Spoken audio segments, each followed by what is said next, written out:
Jeremias, Kabanatang 47.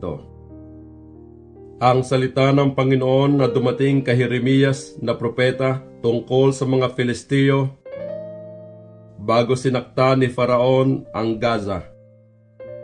Ganito ang sabi ng Panginoon, narito, tubig ay umaahon mula sa hilagaan at magiging baha, at aapawan ang lupain at ang lahat na nangaroon, ang bayan at ang nagsisitahan doon, at ang mga tao ay magsisihiyaw, at lahat ng mananahan sa lupain ay magsisitangis.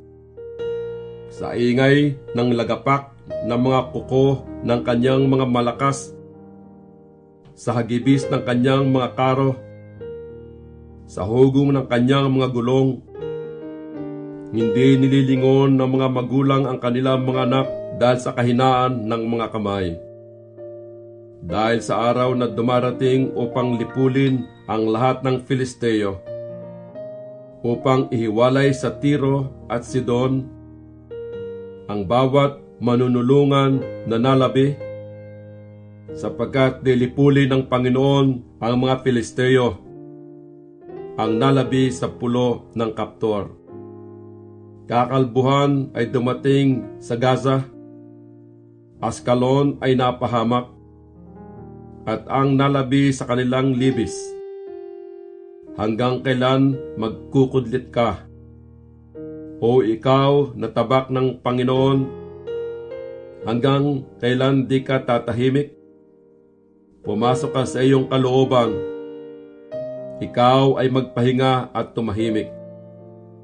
Paanong ikaw ay matatahimik dangang binigyan ka ng Panginoon ng bilin? Laban sa Askalon at laban sa baybayin ng dagat ay doon niya itinakda.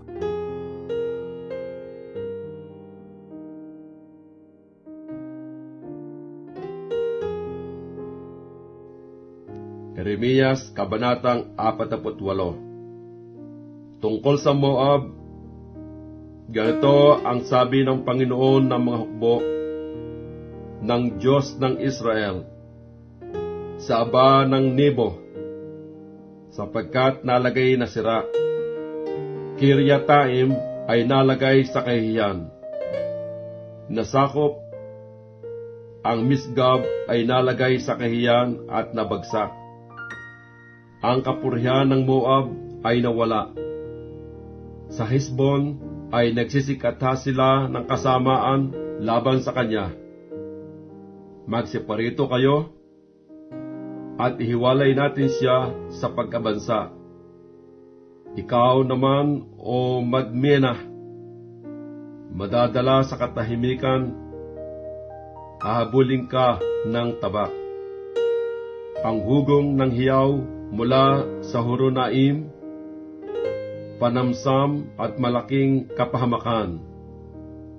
Ang Moab ay sira, ang kaniyang mga bata ay nagpadinig ng kanilang hibik, sapagkat sa ahunan sa Luheth ay magsisiahon sila na may laging pag-iyak, sapagkat kanilang narinig sa lusungan sa Horonaim ang kapanglawan ng hiyaw ng pagkapahamak.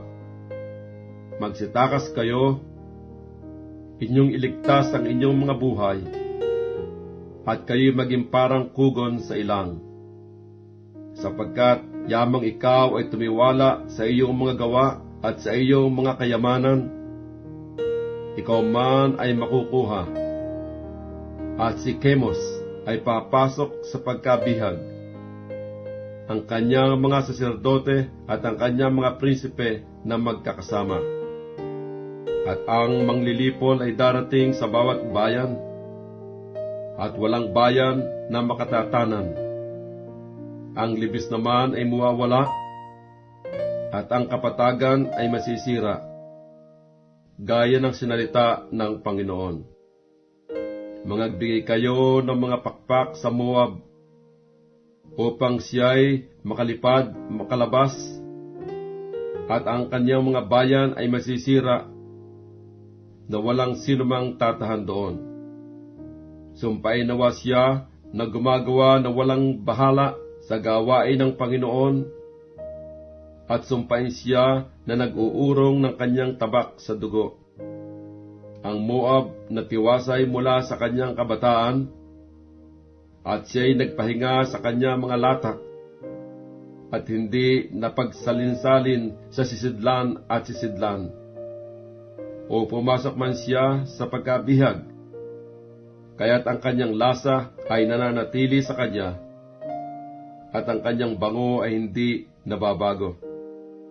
Kaya't narito, ang mga kaarawan ay dumarating, sabi ng Panginoon, na aking susuguin sa kanila ang mga mangbubuhos, at ibubuhos nila, at kanilang tutuyuin ang kanyang mga sisidlan, at babasagin ang kanilang mga sisidlang lupa. At ang Moab ay mapapahiya dahil kay Chemos, gaya ng sangbahayan ni Israel na napahiya dahil sa Bethel na kanyang tiwala. Bakit di Diyos sinasabi, kami ay mga makapangyarihang lalaki at mga matapang na lalaki na mandidigma? Ang Moab ay nalalagay na sira, at ang kanyang mga bayan ay mga sinampa, at ang kanyang mga piling binata ay nagsibaba sa patayan. Sabi ng hari, na ang pangalan ay Panginoon ng mga hukbo. Ang kasakunaan ng Moab ay malapit nang darating, at ang kanyang pagdadalamhati ay nagmamadali. Kayong lahat na nangasa palibot niya, panaghuyan ninyo siya, at ninyong lahat na nakakakilala ng kanyang pangalan. Inyong sabihin, bakit ang matibay na tukod ay nabali? Ang magandang tungkod, o ikaw na anak na babae na tumatahan sa Dibon, buwaba ka na mula sa iyong kalwalatian at umupo kang uhaw, sapagkat ang manglilipol ng Moab ay sumampa laban sa iyo. Kanyang giniba ang iyong mga katibayan.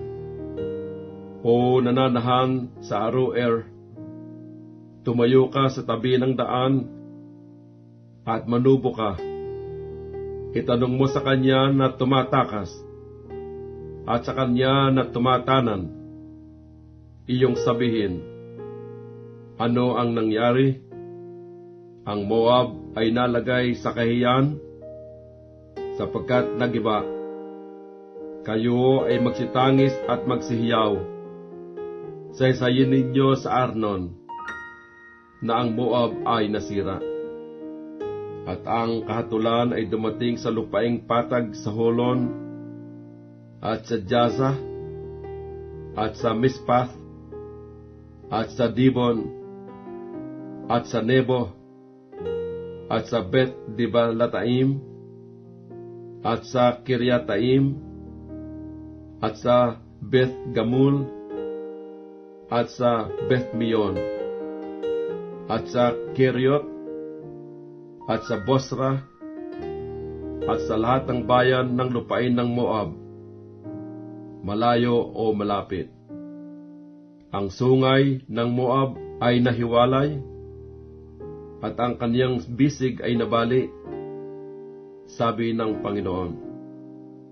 Languhin ninyo siya, sapagkat siya'y nagmalaki laban sa Panginoon, at ang Moab ay gugumon sa kanyang suka, at siya man ay magiging kakutyaan.